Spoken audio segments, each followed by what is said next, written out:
तो चलो अब हम नेक्स्ट क्वेश्चन पे मूव करते हैं और हमारा क्वेश्चन है a current through a wire depends on time according to the relation I equal to alpha naught T plus B T square.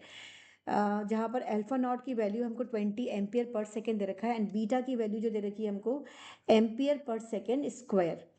ठीक है, तो टोटल चार्ज निकालना है और इसकी ये ऑप्शंस दे रखा है, तो हम निकालते हैं इसको।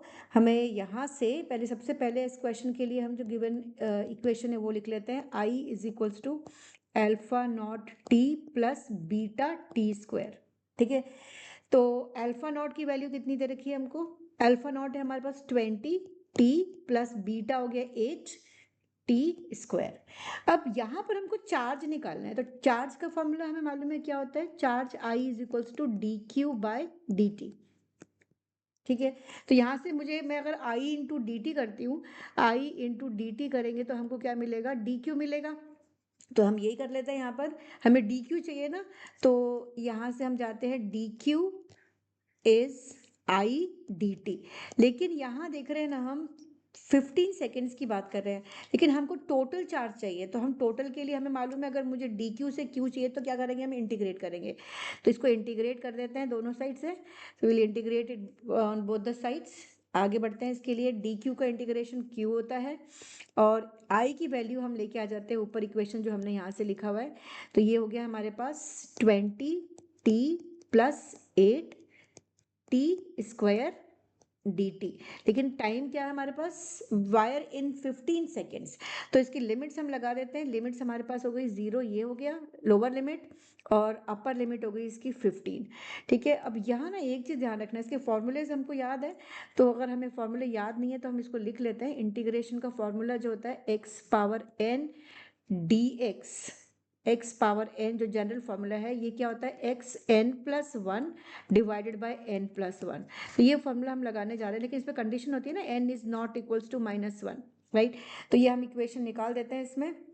यहाँ पर हमारे पास, हम इंटीग्रेट करने जा रहे हैं इसको, जब इंटीग्रेट करेंगे तो क्या होगा हमारे पास, यहाँ पर एल एच एस तो हमारा क्यू हो गया है, और यहाँ से हम देखते हैं ये 20। ठीक है, टी की पावर क्या है 1, तो 20 में एज इट इज लिखूंगी टी स्क्वायर, ये फॉर्मूला लगाया हमने, टी स्क्वायर बाई 2 प्लस 8 है, टी की पावर यहाँ पर 2 है, तो कितना हो गया 2 प्लस 1 डिवाइडेड बाई 2 प्लस 1, तो टी क्यूब बाय 3। यहाँ लिमिट्स अगर हम देखते हैं तो लिमिट्स हमारे पास फिर से क्या आ गई, 0 to 15, ये लिमिट है। ठीक है, तो अब इसको सिंप्लीफाई करते हैं, यहाँ से अगर हम कैंसिल कर देंगे इसको तो ये 2 से हमारा 10 चला जाएगा, 220 यहाँ पर हमारे कैंसिल हो गया। तो इसको सिंप्लीफाई करते हैं अभी, यहाँ आया हमारे पास टी स्क्वायर है ना, तो 10 इंटू टी स्क्वायर प्लस ये बचा हमारे को 8/3 टी क्यूब, और फिर से इसकी लिमिट्स लिख देते हैं। लिमिट्स हमारे पास क्या है, 0 से 15।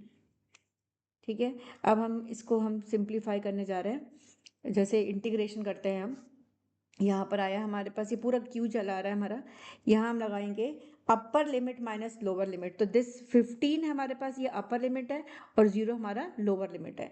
तो पहले हम अपर लिमिट लगाते हैं, तो यहाँ लिखेंगे हम 10। ठीक है, टी स्क्वायर की जगह पर मैं 15 लिखूंगी, 15 square minus lower limit plus 8/3 T cube, T cube का मतलब 15 का क्यूब माइनस 0। ठीक है, ये ध्यान रखना है, upper limit minus lower limit, और कहाँ सब्सटीट्यूट करनी होती है इसको हमें, जो भी वेरिएबल है, वेरिएबल क्या है यहाँ पर हमारा टी। तो अब यहाँ सिंप्लीफाई करो, this is 10 into 225 plus 8/3 into ये 15 का क्यूब होगा 3375, and when we multiply we will get 2250 plus इसको सिंप्लीफाई करके 9000 आ रहा है। So when we add, what is the answer we are getting, 11250 coulomb. तो ये 11250 कूलम हमारा कौन सा ऑप्शन हो गया, B. So what is the correct answer? Correct answer is B.